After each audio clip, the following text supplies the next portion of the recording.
Members, अब देखो Monday market कैसा रह सकता है हम लोग यहाँ पे डिस्कस करने वाले, बहुत सारी चीज़ें हैं जो हम लोग डिस्कस करेंगे, आप लोगों की क्वेरीज।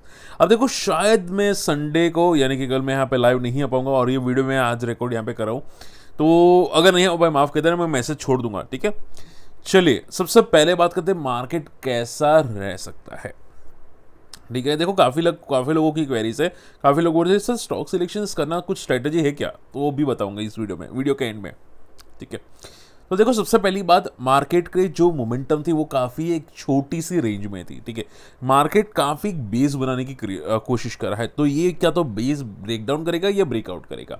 हम लोग क्या कर सकते हैं, हम लोग सिंपल चीज़ कर सकते हैं, मार्केट में दो सपोर्ट्स है, 24,500 का यहाँ पे, ठीक है, एंड 24,700 का यहाँ पे, ठीक है। अगर मार्केट को ब्रेक डाउन करना है मंडे को तो ये वन शॉट में ब्रेक कर लेगा, ठीक है। तो हम लोग इसको रडार पे रखेंगे, अगर 24,700 ब्रेक हुआ तो हम लोग शॉर्टिंग कर सकते हैं, एंड अगर 24,900 को ब्रेक हुआ तो हम लोग बाइंग साइड पे फोकस कर सकते हैं, based on the intraday, not positional, ठीक है। क्योंकि 24,900 ब्रेक करने के बाद 25,000 के आसपास जाने की कोशिश करेगा, तो ये दो हमारे लेवल्स हो सकते हैं। हम लोग वेट करेंगे लेवल्स टूटने का, उसके बाद ही हम लोग कुछ सोचेंगे, तब तक कुछ भी नहीं सोचेंगे, ठीक है। तो जब तक यहाँ पे 24,900 ब्रेक ना करे तब तक कुछ भी नहीं सोचेंगे। हालांकि फ्राइडे को आप देखोगे थोड़ा वॉलेटल था, तो 24,800 के ऊपर भी थोड़ी मोमेंटम हो सकती है, लेकिन सेफ्टी के लिए 24,900 ही बेस्ट ऑप्शंस दिखाई देता है, ठीक है। ये चीज़ें फोकस कीजिएगा। बैंक निफ्टी रेंज में है, आई थिंक पॉलिसी के बाद शायद बैंक निफ्टी ब्रेक करे। एफ आई की वीक वाली है, देखते हैं। देखो अब ध्यान से समझिएगा, आने वाले 3 दिन बहुत इंपॉर्टेंट रहने वाले, क्योंकि ये एफ आई डी आई का ट्रेंड, मार्केट का ट्रेंड सेट करेगा। क्योंकि मिड कैप भी आप देखोगे कि रेजिस्टेंस फेस करा है, ये क्लियर रेजिस्टेंस फेस करा है। ऐसा देखो यहाँ पे निफ्टी मिड कैप में पहला भी हुआ था, पहले यहाँ पे आप देखो 5-6 दिन एक रेंज में था मिड कैप, उसके बाद आप देखोगे कितना शार्प फॉल हुआ, ठीक है। और शार्प फॉल होता है तो आप जानते हैं कि कितने स्टॉक फॉल होते हैं, कितने तगड़े फॉल होते हैं, ये बात आप लोग भी जानते हैं, मैं भी जानता हूँ, ठीक है। अब यहाँ पे भी देखोगे जब Nifty mid cap life high पे था, तब भी यहाँ पे रेंज बन रही थी। हमेशा याद रखो कि रेंज अगर डेली चार्ट में बनती है, एक रेंज पे मार्केट घूमता है मिड कैप स्मॉल कैप, तो चांसेस हाई होते प्रॉफिट बुकिंग आती है। तो ये लिख लो, केयरफुल रहो, फिर मुझे मत कहना कि सर आपने बताया नहीं था, ठीक है। तो 1-2 दिन का व्यू है तो बहुत बहुत बहुत बहुत केयरफुल लेना, ठीक है।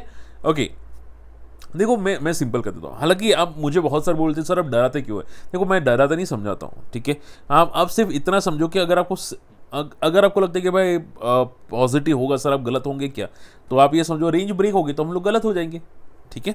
लेकिन अगर रेंज ब्रेक नहीं हुई तो आप ये सोचो, ठीक है। तो थोड़ा बस उतना ध्यान में रखिएगा। और देखो कुछ इंपॉर्टेंट न्यूज़ है जो मैं आपको बताना चाहूँगा। सबसे पहले अदानी, देखो अदानी के स्टॉक तो नहीं चल रहे, हम लोगों ने दिखा है, ठीक है। बट अदानी फ्यूचर अपना प्लान करके बैठा है, और उसमें ये मेंशन है कि अदानी अभी ये बोल रहा है कि वो अभी कैपेक्स कर रहा है यहाँ पे आने वाले 5 साल के लिए $15 से $20 बिलियन, यानी कि फ्यूचर ग्रोथ करने वाला है। और हम लोगों ने देखा कि कंपनी जब भी फ्यूचर ग्रोथ करती है पॉजिटिव रहता है, ठीक है। कंपनी की जो प्राइस होती है वो पॉजिटिव रहती है। हालांकि मोमेंटम अभी तो नहीं कर रहे हैं, लेकिन हो सकता है फ्यूचर में मोमेंटम करे, तो देखेंगे, इसको रडार पे रखेंगे, ठीक है। हालांकि मैं रिकमेंडेशन नहीं कर रहा हूँ, लेकिन आपसे रडार पे रखिएगा कि अभी कोई मोमेंटम नहीं है, लेकिन जिस तरह से केपेक्स करिए हो सकती है फ्यूचर में। चलिए अपोलो हॉस्पिटल्स, अब देखो अपोलो हॉस्पिटल के नंबर आ चुके हैं, नंबर्स बहुत तोड़फोड़ आए हैं। मैंने इसके नंबर्स भी देखे थे, एक्सपेक्टेशन से काफ़ी बेटर नंबर्स आते हुए दिखाई दिए। अपोलो हॉस्पिटल्स का भी यहाँ पे देख सकते हैं, अनुमान था 3.68 बिलियन, आया है 3.9 बिलियन, तो अनुमान से ईयर टू ईयर से बेटर नंबर से। इसके अलावा नए 6,000 करोड़ का ये लोग इन्वेस्टमेंट करने वाले हैं, और 4,300 करोड़ के 4,300 बेड ये और ऐड करने वाले हैं। तो देखो फ्यूचर ग्रोथ तो सेट है, और मैंने हमेशा बोला है कि हॉस्पिटल सेक्टर से वो फ्यूचर हमेशा पॉजिटिव रहता है, ठीक है। लोग जितना बढ़ेंगे उतने हॉस्पिटल्स की डिमांड बढ़ेगी, ठीक है। तो ये जो एक्सपेंशंस कर रहे हैं वो काफ़ी पॉजिटिव है, ठीक है। और इसी की वजह से आगे जाके नंबर्स और आ सकते हैं, ठीक है। तो हालांकि अपोलो का देखो ग्रोथ बहुत स्लो है, तो मोमेंटम भी स्लो होती है, ठीक है। आप ये समझो मोमेंटम भी स्लो होती है, कोई ज़्यादा बड़ी मोमेंटम नहीं, स्लो मोमेंटम होती है। अदानी ग्रीन, इसको यहाँ पे एक ऑर्डर मिला है यहाँ पे 1,600 करोड़ का ट्रांसमिशन का, ये चीज़ें काफ़ी अधिक पॉजिटिव है। और देखो मुझे लगता है कि पूरा इंडिया को सिर्फ 2 कंपनी ही दिखाई देती है, या तो अदानी या अंबानी, उसके अलावा कोई कंपनी नहीं दिखाई देती। क्योंकि अंबानी जो है वो टेलीकॉम में है, आप देखोगे यहाँ पे फिर रिन्यूएबल के अंदर है, फिर ब्रॉडकास्ट के अंदर है, या अब देखोगे यहाँ पे इंटरनेट ट्रांसमिशंस के अंदर है, हर जगह पे है अदानी, अंबानी, ठीक है। और अदानी भी आप देख रहे हैं पोर्ट, ठीक है, फिर फ्लाइट में है, ट्रांसमिशंस में है, पावर जनरेशंस में है, ठीक है। फिर बच गया तो क्रूड जो तेल होता है ना, तेल बनाने के लिए अदानी विलमार, वहाँ पे भी था भाई, ठीक है। तो लगता है कि पूरा इंडिया सिर्फ अदानी अंबानी के आसपास है, ठीक है। अभी यहाँ पे शेयर मार्केट में भी एंटर करने वाला है ये लोग, ठीक है।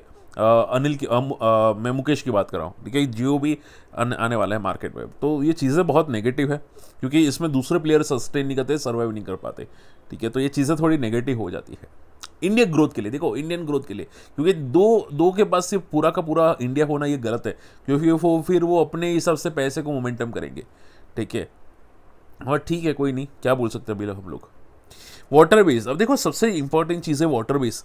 देखो ये जो सेक्टर है ना, water base, Avanti feeds, apex frozen food, numbers बहुत बेकार आ रहे हैं। अवंती फीड्स का तो अभी भी अच्छा रहे, एपेक्स फ्रोजन फूड और वाटर बेस, ये दोनों कंपनी ऐसा लग रहा है कि सर्वाइव पता नहीं करेगी कि नहीं करेगी, क्योंकि पिछले 3 साल से ये कंपनी लॉसेस करी है। देखो यहाँ पे कंपनी पता नहीं चलाती क्यों है, 3 साल से लॉसेस करी है, 3 इयर्स से लॉस करी है। और आप देखोगे यहाँ पे कंपनी का बोरिंग बढ़ता जा रहा है, अब यहाँ पे तो स्लो एंड स्टेडीली इनके रिजर्व्स डिक्लाइनिंग मोड में जा रहे हैं। तो ये चीज़ें नेगेटिव है वाटर बेस के लिए, ठीक है। आज नहीं तो कल कंपनी में प्रॉब्लम बड़ा क्रिएट हो सकता है, ये याद रखिएगा, ठीक है। तो ऐसी कंपनीज को रडार पे मत रखो, जो हमेशा याद रखो कि बिजनेस कनेक्टेड हो और बिजनेस बहुत वॉलेटाइल हो, ऐसा बिजनेस मत देखा करो, ठीक है। टीटागढ़ के नंबर्स एवरेज है, पॉजिटिव है, एवरेज टू पॉजिटिव। देखते हैं कल मोमेंटम आती कि नहीं, वैसे ऑलरेडी बहुत सारे रेलवेज मोमेंटम कर चुके हैं, तो देखते हैं यहाँ पे। और लास्ट और the least is my trip, is my trip के नंबर्स एवरेज है। हालांकि आपको ग्रोथ दिखाई दे रही है डेफिनेटली नेट प्रॉफिट में, लेकिन अगर प्रॉपर देखे तो ऑपरेटिंग प्रॉफिट में शार्प डिक्लाइन है, बहुत बहुत बहुत शार्प डिक्लाइन है, ये नेगेटिव है। तो फॉर मी ये नंबर्स नेगेटिव है, ठीक है। तो थोड़ा कॉशियस रहेगा, देखते क्या मोमेंटम आती है। एंड ऐसा लग रहा है कि इज माई ट्रिप शायद पता नहीं फ्यूचर क्या है इसका, क्योंकि जिस तरह से नंबर्स आ रहे। और देखो मैंने हमेशा बोला है कि ये जो सेक्टर है ना, aviation sector related, like trip book करना, ठीक है, ये बहुत वॉलेटाइल सेक्टर है। थॉमस कुक या जो भी आपको दिखाई देते, थॉमस कुक, यात्रा, इज माई ट्रिप, ये सभी रिस्की होते हैं, ठीक है। कुछ भी कभी भी रिजल्ट्स आ जाते हैं इनके, तो ये थोड़ा हमेशा याद रखो, केयरफुल लेना चाहिए चीज़ें में। और हाँ, last not least Vodafone Vedanta में एक पॉजिटिव न्यूज़ आ रही है कि इनका डीमर्जर के लिए यहाँ पे गवर्नमेंट ने पॉजिटिव, कोर्ट ने पॉजिटिव बोल दिया है, ठीक है। तो एनसीएलटी ने जो स्टे लगाया था वो रिमूव हो चुका है, ठीक है, और अप्रूव हो चुका है यहाँ पे डीमर्जर। तो आई थिंक ये वेदांता के लिए पॉजिटिव चीज़ है। तो आई थिंक वेदांता शायद कल मंडे को पॉजिटिव रहने की उम्मीद है। लेकिन देखो हमेशा यार बोलता हूँ कि न्यूज़ को देख के एंट्री मत किया करो यार। बहुत सारे लोग क्या करते हैं, न्यूज़ को देख के एंट्री कर लेते हैं ऑप्शंस के अंदर, फ्यूचर्स के अंदर, और फिर मुझे गाली देते हैं अगर फंस जाते हैं तो, ठीक है भाई। थोड़ा तो समझो यार, न्यूज़ को देख के क्यों एंट्री करते हो यार। तो आपको मार्केट का मतलब आपको पता ही नहीं कि मार्केट में ट्रेड कैसे किया जाता है, ठीक है। तो थोड़ा भी समझो यार, आपसे ज़्यादा स्मार्ट लोग मार्केट में बड़े प्लेयर्स हैं, ठीक है। अगर आप ऐसी चीज़ें करोगे तो कहाँ पे मार्केट में सर्वाइव करोगे यार, ठीक है। हर एक में माइंडसेट होता है, मार्केट में ट्रेड्स होते हैं, लॉजिक्स होते हैं, ठीक है। अब क्या बोलूँ मैं अभी, चलिए ठीक है, कोई नहीं। तो देखो पैटर्न्स होती है, सीखिएगा, आपके काम आएगा। चलिए फटाफट आप लोगों की मैं क्वेरीज लेना चाहूँगा। सबसे पहली जो क्वेरीज आ रही है, आरबीआई की पॉलिसी 6 जून को है, मेरा वीडियो आपको सैटरडे मिल चुका होगा। इसके अलावा मैं अगर बात करने जाऊँ तो यहाँ पे क्या क्वेरी है, श्रीराम प्रॉपर्टीज़ की, हाँ श्रीराम प्रॉपर्टीज़ की क्वेरी है, ठीक है।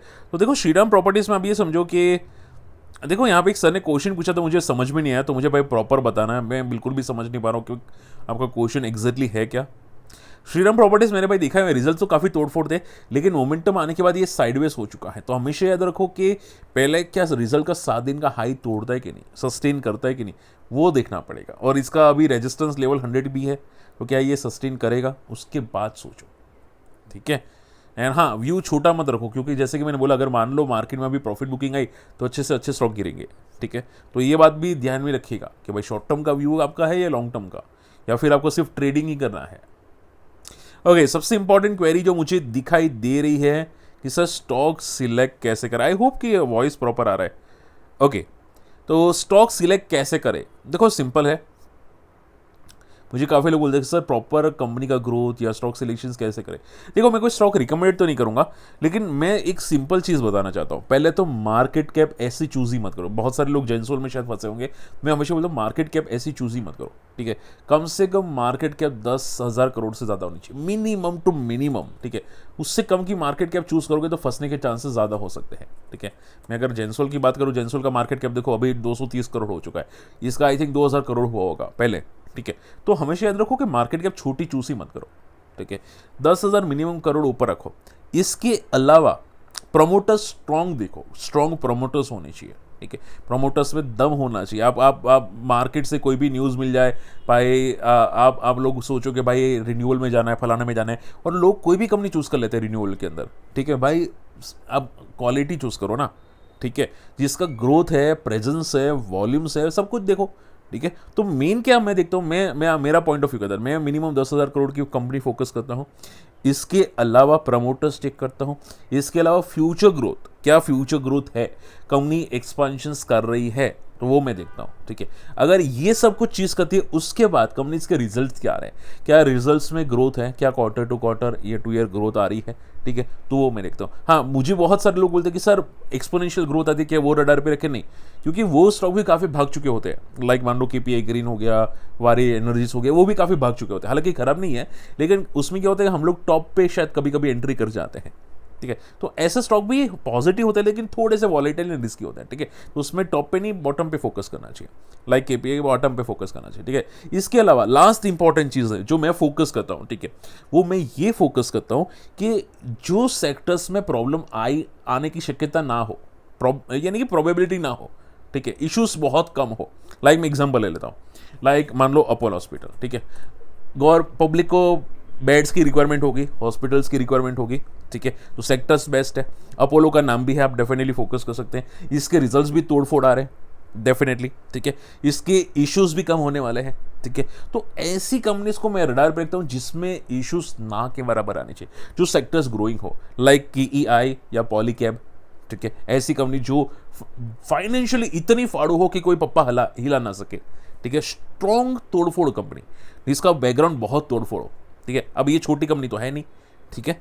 तो कंपनीज ग्रोथ, ये सब कुछ मैं पैरामीटर चेक करता हूं, उसके बाद मैं ट्राई करता हूं, ठीक है। अगर ऐसी कंपनीज में CAGR 22% हो तो क्या क्या गलती है, बहुत अच्छी बात होती है, ठीक है। तो कंपनी में ग्रोथ देखो, ठीक है। लाइक मैं और एक बता देता हूँ, हमारा जब बैटरी हो गई, ठीक है। इसके अलावा मान लो अदानी पावर हो गया या टाटा पावर हो गया, ठीक है। और उसके अलावा टोरेंट पावर जैसी कंपनीज हो गई। तो ऐसी बहुत सारी है। देखो मैं कंपनीज का नाम ले रहा हूँ, हालांकि रिकमेंड नहीं करूंगा, लेकिन आप सिर्फ कंपनी का माइंडसेट समझना कि मैं कौन सी कंपनीज को चूज करने की आपको समझाने की कोशिश कर रहा हूँ, ठीक है। जो बैकग्राउंड बहुत स्ट्रांग हो, जो कंपनी का, जिसका फ्यूचर ग्रोथ इसके पप्पा को भी पॉजिटिव हो कि भाई इसमें कोई प्रॉब्लम आने की चांसेस ही नहीं है, ठीक है। कंपनी के ग्रोथ आने का चांसेस ही नहीं है। एक टाइम पे मेरा VBL भी था, जिनको नहीं पता है, VBL वरुण बेवरेजेस, ठीक है। एक टाइम मेरा था, लेकिन ये काफ़ी भाग चुका है, ठीक है। तो एक टाइम में मेरा ये भी था। तो ऐसी कंपनी को जो प्रॉब्लम आने की शक्यता ही ना हो, उस टाइप की कंपनीज को रडार पे रखिए, ठीक है। आई होप मैं समझ आ चुका है। बाकी देखो, आपको अगर दूसरी कंपनीज फोकस करनी है तो मैं क्या करता हूँ, ठीक है, 10 में से 7 कंपनी मेरी ऐसी होती है, यानी कि जिसका फाइनेंशियल बहुत स्ट्रांग हो, ठीक है। बाकी की जो 3 कंपनी होती है ना, उसमें KPI ग्रीन जैसे भी आ जाती है, वारी जैसे भी आ जाती है, ठीक है, लेकिन जिसमें वॉलिटिलिटी हो, लेकिन फ्यूचर ग्रोथ पॉजिटिव हो। बात समझ में आ रही है, ठीक है। तो ऐसी कंपनीज को मैं रडार पे रखता हूँ। अब मान लो मैं एक और एग्जांपल लेता हूँ, CDSL में कोई फ्यूचर में क्या इशू आने वाला है, आपको क्या लगता है? क्या SEBI के रूल्स की वजह से CDSL को प्रॉब्लम आएगा कोई फ्यूचर में, ठीक है। तो कंपनीज ऐसी देखो कि जिसमें बैकग्राउंड इतना स्ट्रांग हो कि कोई हिला ना सके।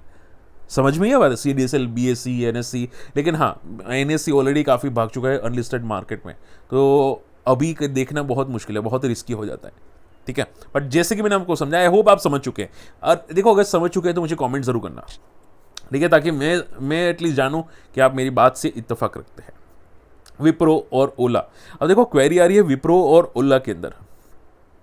देखो विप्रो के रिजल्ट आ चुके, लेकिन कोई मोमेंटम नहीं है, ठीक है। इसका प्रीमियम डीके भी काफ़ी हो चुका है, मैंने अभी ऑप्शन चेन डेटा भी देखा था आपकी वजह से, तो प्रीमियम डीके भी काफ़ी हो चुका है, ठीक है। रिजल्ट्स काफ़ी अच्छे आ रहे हैं, लेकिन प्रीमियम डीके हो चुका है, तो हो सकता है थोड़ी सी पॉजिटिविटी दिखाई दी आपको, लेकिन बहुत स्लो स्टॉक है, ठीक है, ऐसे स्टॉक को तो जनरली हेजिंग में ही फोकस किया जाता है। और लास्ट नॉट द लीस्ट, ओला। अब देखो सर की क्वेरी थी कि सर ओला में क्या मैंने गलती की है, ठीक है। देखो ये तो मैं प्रॉपरली आपको नहीं बता सकता आपने गलती की है कि नहीं, ठीक है। मैं आपको एक चीज़ बता सकता हूँ ओला के बारे में कि ओला जितना ये जो फॉल हुआ ना, मोस्टली बैक स्लैशेस की वजह से फॉल हुआ है। जो मार्केट में बैक स्लैश हुए थे इसकी सर्विस की वजह से या इसकी क्वालिटी की वजह से। देखो कंपनी ऐसी नहीं कि वो सर्वाइव ना करे, ठीक है। हाँ, कंपनी ने खुद बोला कि 2026 या 27 में आई थिंक प्रॉफिटेबल हो सकती है, ऐसा कंपनी ने खुद बोला है, ठीक है। अगर ये प्रॉफिटेबल हो जाती तो फिर बैकस्लैशेस की कोई बात ही नहीं आएगी, ठीक है। कंपनी अपनी अगर सर्विस इंप्रूव कर देती है तो चांसेस हो सकते हैं। कंपनी अगर देखो कंपनी के प्रमोटर अगर इतने स्ट्रॉन्ग माइंड के हैं तो मैं डेफिनेटली बोलूँगा कि इसको और सेगमेंट्स में भी एंट्री करनी चाहिए, सिर्फ 2 व्हीलर में नहीं रहना चाहिए, 3 व्हीलर 4 व्हीलर में भी एंट्री करनी चाहिए ओला को। अगर ऐसा करता है तो भी एक पॉजिटिव चीज़ हो जाएगी, ठीक है।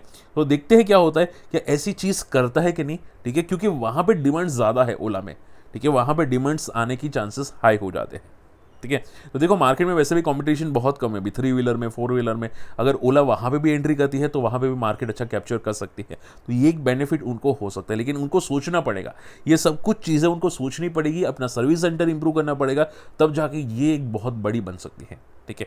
तो अभी खराबी अभी भी कुछ नहीं हुई है, लेकिन अगर ये करती है तो पॉजिटिव हो जाएगा, वरना ये यहीं पे पड़ा रहेगा, ठीक है। तो बस 2 चीज़ें होने वाली है, या तो फ्यूचर ग्रोथ का सोचे या फिर यहीं पढ़ना है इसको, ठीक है।